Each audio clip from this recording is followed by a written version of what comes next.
ಇವತ್ತು ರಾತ್ರಿ 11 ಗಂಟೆ ಕರ್ಕೊಂಡ್ ಬರ್ತೀನಿ, ನಾಳೆ ರಾತ್ರಿ 11:15 ಸತ್ತೋಗ್ತಾರೆ. ಅಯ್ಯೋ ತುಂಬಾ ಆಯ್ತು ಸರ್. ಸತ್ತ ಹೆಣನ KC ಜನರಲ್ ಕರ್ಕೊಂಡು ಹೋದೆ, ಡೆತ್ ಸರ್ಟಿಫಿಕೇಟ್ ಬೇಕು ಅಂತ. ನನಗೆ ಮೆಡಿಕಲ್ ಸರ್ಟಿಫಿಕೇಟ್ ಇಲ್ಲ, ಚಿತ್ರಗಾರದಲ್ಲಿ ತಗೊಳಲ್ಲ, ಎಲ್ಲಿ ತಗೋಬೇಕು ಅಂತ ಗೊತ್ತಿಲ್ಲ, ಯಾರು ಕೊಡಲ್ಲ. ತಗೊಂಡ್ ಬಂದಿದ್ದು ಫಸ್ಟ್ ತಪ್ಪು ನಂದೇನೆ, ಬಟ್ ನನಗೆ ಗೊತ್ತಿಲ್ಲದೆ ಆಗಿರೋ ತಪ್ಪದು. ಆಮೇಲೆ KC ಜನರಲ್ಗೆ ನಾನು ನನ್ನ ಮಗ ತಗೊಂಡು ಇಡೀ ಸುತ್ತಾಡ್ತೀವಿ. ಅಲ್ಲಿಂದ ವಿಕ್ಟೋರಿಯಾ ಕರ್ಕೊಂಡು ಹೋಗ್ತೀನಿ, ಅಲ್ಲೂ ಮೆಡಿಕಲ್ ಸರ್ಟಿಫಿಕೇಟ್ ಸಿಗಲ್ಲ.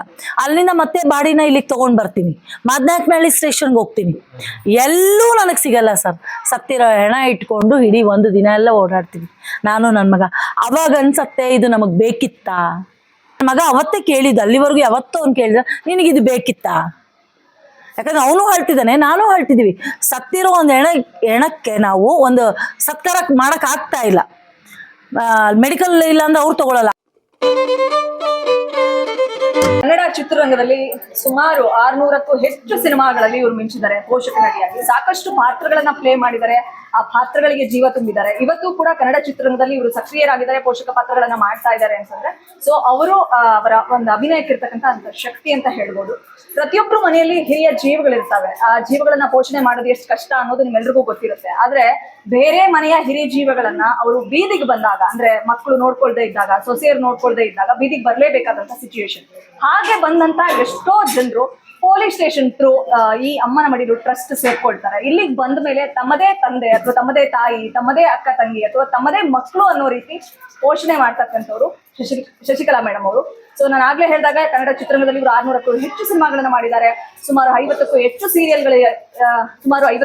ಸೀರಿಯಲ್ಗಳಲ್ಲಿ ಅಭಿನಯಿಸಿದ್ದಾರೆ. ಈಗ ನೂರಾರು ಜನರನ್ನ ಪೋಷಣೆ ಮಾಡ್ತಾ ಇದ್ದಾರೆ. ಇವತ್ತು ನಮ್ಮ ಜೊತೆ ಶಶಿಕಲಾ ಮೇಡಮ್ ಇದ್ದಾರೆ, ಅವ್ರನ್ನ ಮಾತಾಡಿಸುವಂತ ಪ್ರಯತ್ನವನ್ನ ಮಾಡ್ತೀನಿ. ನಮಸ್ತೆ ಮ್ಯಾಮ್. ನಮಸ್ತೆ ಮೇಡಮ್. ಹೇಗಿದ್ದೀರಿ? ನಮಸ್ತೆ, ಚೆನ್ನಾಗಿದ್ದೀನಿ, ತುಂಬಾ ಚೆನ್ನಾಗಿದ್ದೀನಿ, ಆರಾಮಾಗಿದ್ದೀನಿ, ಖುಷಿಯಾಗಿದ್ದೀನಿ. ಅಮ್ಮನ ಮಡಿಲು ಟ್ರಸ್ಟ್ ನಿಮ್ಮ ಕನಸು ಹೇಗ್ ನಡೀತಾ ಇದೆ ಈ ಕ್ಷಣ? ಚೆನ್ನಾಗಿ ನಡೀತಾ ಇದೆ. ಮೊದಲು ತುಂಬಾ ಕಷ್ಟ ಆಗ್ತಾ ಇತ್ತು. ತುಂಬಾ ಕಷ್ಟ ಅಂದ್ರೆ ನನ್ನ ಹತ್ರ ಇರೋ ಬರೋ ದುಡ್ಡೆಲ್ಲ ಹಾಕ್ಬಿಟ್ಟಿದ್ದೆ, ಮತ್ತೆ ದುಡ್ಡಿರ್ಲಿಲ್ಲ. ಈಗ ಸುಮಾರು ಜನ ಅವರು ಇವರು ನೋಡಿ ಊಟ ಬಟ್ಟೆಗೆ ಏನು ಕೊರತೆ ಇಲ್ಲ, ಮಲಗಕ್ಕೆ ಜಾಗ ಇದೆ, ಊಟ ಬಟ್ಟೆ ಕೊರತೆ ಇಲ್ಲ. ಮೇಡಮ್, ಇವಾಗ ಈ ಅನಾಥಾಶ್ರಮನ ಮಾಡ್ಬೇಕು ಅಂತ ಯಾವಾಗ ನಿಮ್ಮ ಥಾಟ್ಸ್ ಬಂತು, ಯಾವಾಗ ಮೈಂಡಿಗೆ ಬಂತು? ನನಗೆ ಇದ್ರ ಗಂಧ ಗಾಳಿನೇ ಗೊತ್ತಿಲ್ಲ, ಏನು ಅನ್ನೋದೇ ಗೊತ್ತಿಲ್ಲ. ಹೇಳ್ತೀನಿ ಅಂದ್ರೆ ಒಬ್ರು ಕಲಾವಿದೆಯಾಗಿ ಕೆಲಸ ಮಾಡ್ಕೊಂಡು ನಿಮ್ಮದೇ ಆದ ಕಿರಿಯರ್ನ ರೂಪಿಸ್ಕೋಬೇಕಾಗಿತ್ತು. ಅಂಥದ್ರಲ್ಲಿ ಈ ತರ ಒಂದು ಅನಾಥರನ್ನ ಕರ್ಕೊಬಂದು ಸಾಕುವಂಥದ್ದು ಇದು ಸಾಮಾನ್ಯದ ಕೆಲಸ ಅಲ್ಲ. ಸೊ ಅದಕ್ಕೆ ನನಗೆ ಇದ್ರ ಬಗ್ಗೆ ಗಂಧ ಗಾಳಿನೇ ಗೊತ್ತಿಲ್ಲ. ನಾನು ಪುನೀತ್ ರಾಜ್ಕುಮಾರ್ ಸರ್ ಜೊತೆ ಒಂದು 10 ಸಿನಿಮಾ ಮಾಡಿದ್ದೆ. ಅದಾದ್ಮೇಲೆ ಅವ್ರ ಜೊತೆ ನಮ್ಗೆ ಅದ್ರ ಬಗ್ಗೆ ಏನಿಲ್ಲ, ಆರಾಮಾಗಿದ್ವಿ. ಹೋದ್ಮೇಲೆ ಇಷ್ಟೇನ ಜೀವನ ಅನ್ನಿಸ್ಬಿಡ್ತು, ಇಷ್ಟೇ, ಇನ್ನೇನು ಇಲ್ಲ, ಒಂದು ನಿಮಿಷ ಹೇಳೂ ಹೋಗಲ್ಲ. ಅಟ್ಲೀಸ್ಟ್ ಅವ್ರು ಹೋಗ್ತಾರೆ ಅಂತ ಗೊತ್ತಿದ್ರೆ ಏನೇನೋ ಮಾಡ್ಬಿಡ್ತಾ ಇದ್ರೇನು. ಆ ದೇವ್ರು ಆ ಅವಕಾಶನೂ ಕೊಟ್ಟಿಲ್ಲ, ಹೋಗ್ತಾರೆ ಅಂತಾನೂ ಅವ್ರಿಗೆ ಗೊತ್ತಿಲ್ಲ. ತುಂಬಾ ಬೇಜಾರಾಯ್ತು, ತುಂಬಾ ಅಂದ್ರೆ ತುಂಬಾ ಬೇಜಾರಾಯ್ತು. ಇಷ್ಟೇ ಜೀವನ, ಇನ್ನು ನಾವು ಸತ್ರು ತಗೊಂಡೋಗಿ ಆಚೆ ಹಾಕ್ತಾರೆ 5 ನಿಮಿಷಕ್ಕೆ. ನಾನೇನು ಒಡವೆ ಮಾಡಿಸಿಟ್ಟಿದ್ರೆ ನನ್ಗೇನು ಒಡವೆ ಹಾಕಲ್ಲ, ರೇಷ್ಮೆ ಸೀರೆ ಉಡ್ಸಲ್ಲ, ಕಾರ್ ಕೊಡಲ್ಲ, ಬಂಗ್ಲೆ ಕೊಡಲ್ಲ, ಏನೂ ಕೊಡಲ್ಲ ನನಗೆ.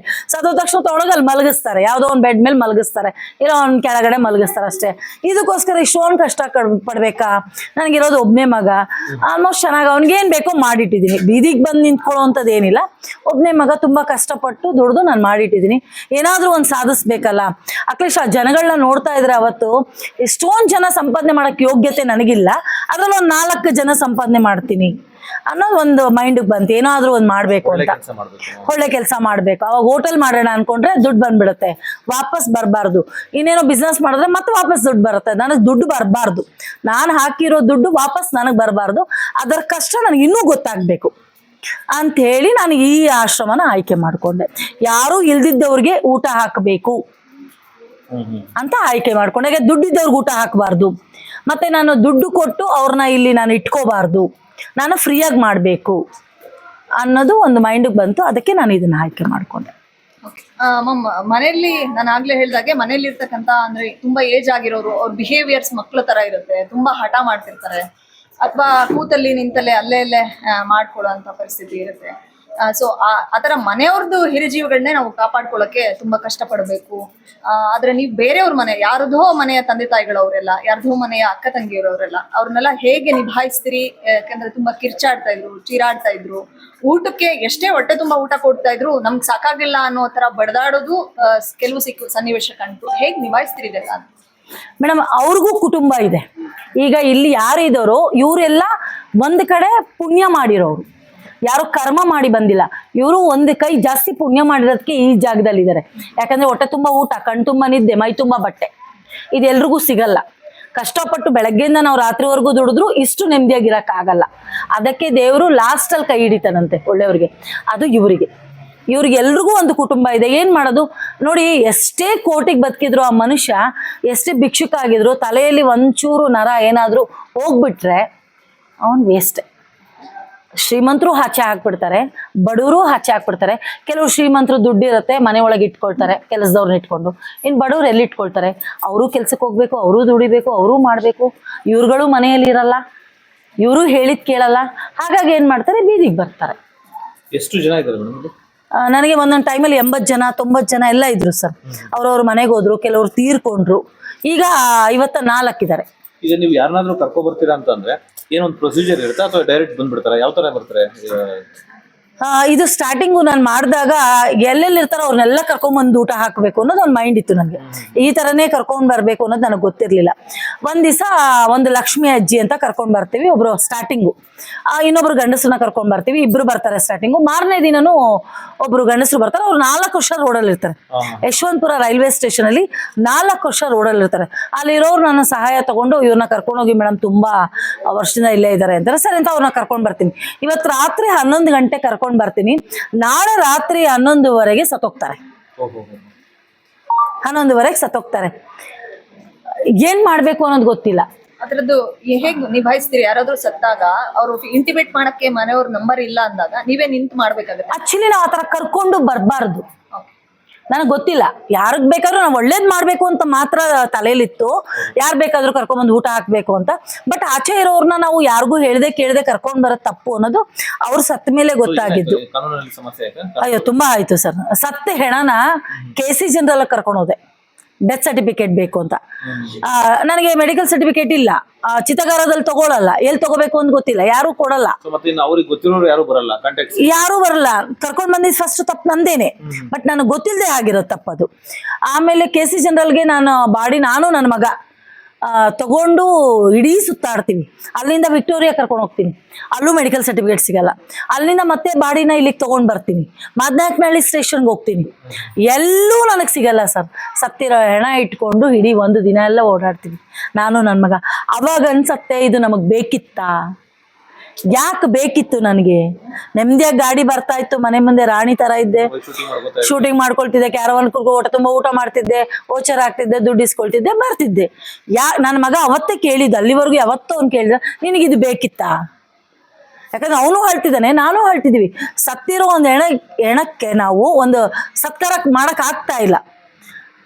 ಮೆಡಿಕಲ್ ಇಲ್ಲ ಅಂದ್ರೆ ಅವ್ರು ತಗೊಳಲ್ಲ. ಅವಾಗ ಏನ್ ಮಾಡಿದ್ವಿ ಅಂದ್ರೆ ತುಂಬಾ ಹತ್ವಿ ಮಾಡಿದ್ವಿ, ಯಾವ ಸ್ಟೇಷನ್ ಎಲ್ಲೂ ಸಿಗ್ಲಿಲ್ಲ. ನನಗೆ ಗೊತ್ತಿರೋರು ಯಾರು ಸಪೋರ್ಟ್ ಮಾಡ್ಲಿಲ್ಲ. ಅವತ್ತಿನ ದಿನ ಮಾಡಿದ್ರೆ ಅವಳು ಎಲ್ಲಿ ಬೆಳೆದ್ ಬಿಡ್ತಾಳು ಅಂತ ಯಾರು ಮಾಡ್ಲಿಲ್ಲ. ತುಳಿಯಕ್ ತುಂಬಾ ಜನ ಆಲ್ರೆಡಿ ಬಂದ್ಬಿಟ್ಟಿದ್ರು. ಅವಾಗ ನಾವೇನ್ ಮಾಡಿದ್ವಿ, ಇದು ಓಪನ್ ಆಗ್ಬೇಕಾದ್ರೆ ಗ್ರಾಮ ಪಂಚಾಯತಿ, ನಗರ ಪಂಚಾಯತಿ ಎಲ್ಲ ಕಡೆ ಒಂದು ಲೆಟರ್ ಕೊಟ್ಟಿದ್ವಿ. MLA ಸರ್ಗೆ ಎಲ್ರಿಗೂ ಇನ್ವೈಟ್ ಮಾಡಿದ್ವಿ. ಅವರೇ ಡೇಟ್ ಕೊಟ್ಟಿದ್ರು. ಅವತ್ತು ಬಜೆಟ್ ವಿಶ್ವನಾಥ್ ಸರ್ಗೆ. ಅವತ್ತು ಅವ್ರು ಬರಲಿಲ್ಲ. ಅವಾಗ ಎಲ್ಲ ಕಡೆ ಕೊಟ್ಟಿದ್ವಲ್ಲ, ಅದೊಂದು ನಮ್ಗೆ ಉಪಯೋಗ ಆಯ್ತು. ಇವತ್ತು ನಾನು ಈ ಜಾಗದಲ್ಲಿ ನೆನೆಸ್ಕೋಬೇಕು, ಪ್ರಭಾವತಿ ಅಂತ ಹೆಲ್ತ್ ಇನ್ಸ್ಪೆಕ್ಟ್ರು, ಅವ್ರಿಗೆ ಫೋನ್ ಮಾಡ್ತೀವಿ ಈ ಥರ ಹಿಂಗೆ ಆಗೋಗಿದೆ ಅಂತ. ಆಶಾ ಕಾರ್ಯಕರ್ತರನ್ನ ಕಳಿಸ್ಕೊಡ್ತಾರೆ. ಕಳಿಸ್ಕೊಟ್ಟ ಮೇಲೆ ನಾವು ಬಂದೆಲ್ಲ ನೋಡಿಕೊಂಡು ಅವ್ರು ಹೋದ್ಮೇಲೆ ಅವ್ರು ಬರ್ಕೊಡ್ತಾರೆ ಅಲ್ಲಿಂದ, ಈ ಥರ ಹಿಂಗೆ ಆಗಿದೆ ಅಂತ. ಅದನ್ನ ತಗೊಳ್ತೀವಿ ಅಷ್ಟೇ. ಒಂದು ಲೆಟ್ರ್ ಕೊಡ್ತಾರೆ, ಈ ಥರ ಹಿಂಗೆ ಆಗಿದೆ ಅಂತ.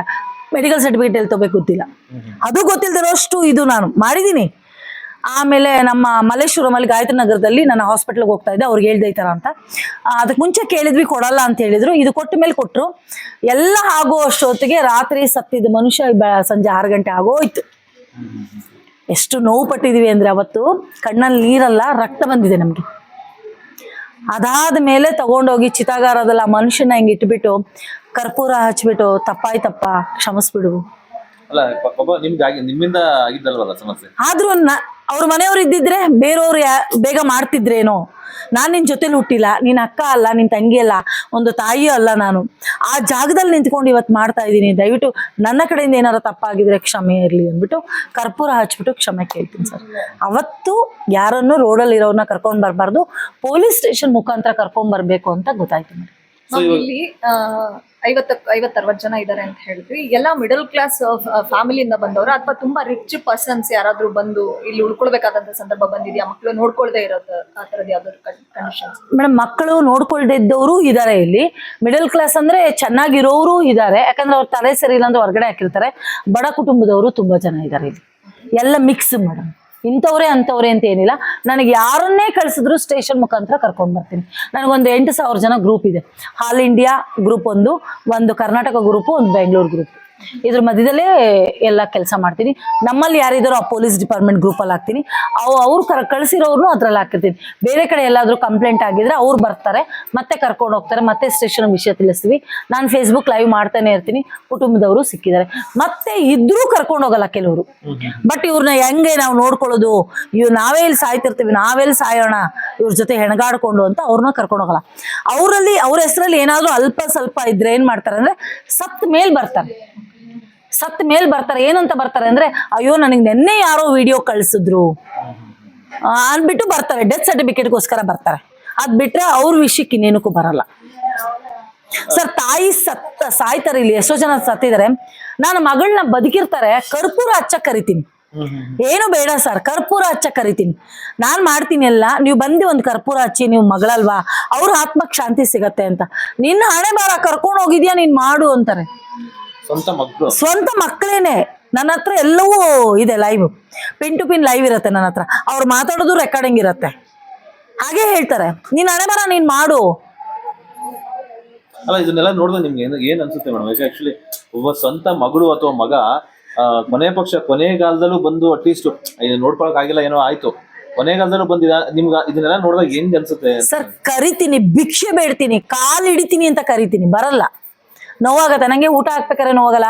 ರೋಡಲ್ಲಿ ನಿಂತ್ಕೊಂಡು ಭಿಕ್ಷೆ ಬೇಡಿ ಸಾಕ್ತೀನಿ ಇವ್ರನ್ನ. ನನಗೇನು ಭಯ ಇಲ್ಲ, ನನಗೇನು ಮರ್ಯಾದಿನೂ ಹೋಗಲ್ಲ. ನಾನು ಒಳ್ಳೆ ಕೆಲಸ ಮಾಡ್ತಾ ಇದ್ದೀನಿ. ಬಟ್ ಚಿತೆಗೆ ಬೆಂಕಿ ಇಡ್ಬೇಕಾದ್ರೆ ನೋವಾಗತ್ತೆ. ಅವಾಗ ಇಟ್ಬಿಟ್ಮೇಲೆ ಅಳ್ತಾ ಬರ್ತೀನಿ. ರೋಡಲ್ಲಿ ಒಬ್ಳೇ ಬರ್ತೀನಿ, ಅಳ್ತಾ ಬರ್ತಿರ್ತೀನಿ. ದೇವ್ರೆ, ನೀನು ಯಾರೋ ನನಗೆ ಗೊತ್ತಿಲ್ಲ, ನನ್ನ ಜೊತೆಲಿ ಹುಟ್ಟಿಲ್ಲ, ಏನೂ ಅಲ್ಲ. ಆ ದೇವ್ರನ್ನ ಕೇಳ್ತೀನಿ, ಸಂಬಂಧ ಯಾಕೆ ಕೊಟ್ಟೆ, ಏನಕ್ಕೋಸ್ಕರ ಕೊಟ್ಟಿದ್ಯಾ ನೀನು? ಮೇಡಮ್, ಈಗ ಈ ಆಶ್ರಮ ನಡೆಸ್ತಾ ಇದ್ರಲ್ಲ, ಇದನ್ನೇನು ಸ್ವಂತದ್ದು ಅಥವಾ ಬಾಡಿಗೆ ಏನಾದ್ರು ಕಟ್ಟಬೇಕಾಗಿತ್ತು? ಸರ್, ಇದಕ್ಕೆ ಬಾಡಿಗೆ 20,000 ಬಾಡಿಗೆ ಕಟ್ತೀವಿ. ಮಾಲಕ ಇದ್ದಾರೆ, ನಮ್ಮ ಅಡಿಗೆ ಮಾಲಕ. ಅವ್ರು ಬಂದಾಗಿಂದ ಅವರೇ ಇದ್ದಾರೆ, ಅವ್ರಿಗೆ ಸಂಬಳ. ಸೆಕ್ಯೂರಿಟಿ ಅಣ್ಣ ಪಕ್ಕದ ಮನೆಯವ್ರು, ಅವ್ರಿಗೆ ಸಂಬಳ. ಮತ್ತು 6-7 ಸಾವಿರ ರೂಪಾಯಿ ಕರೆಂಟ್ ಬಿಲ್ ಬರುತ್ತೆ. ಇದಿಷ್ಟು 70,000 ರೂಪಾಯಿ ನಂದಲ್ಲ ಅಂತ ಸೈಡಿಗೆ ಇಟ್ಬಿಟ್ಟು, ಆಮೇಲೆ ಅದ್ರಲ್ಲಿ ಒಂದು ಶಾಂಪು, ಉಪ್ಪು, ಹುಣಸೆಹಣ್ಣೆಲ್ಲವೂ ಎಕ್ಸ್ಟ್ರಾ ತರಬೇಕು.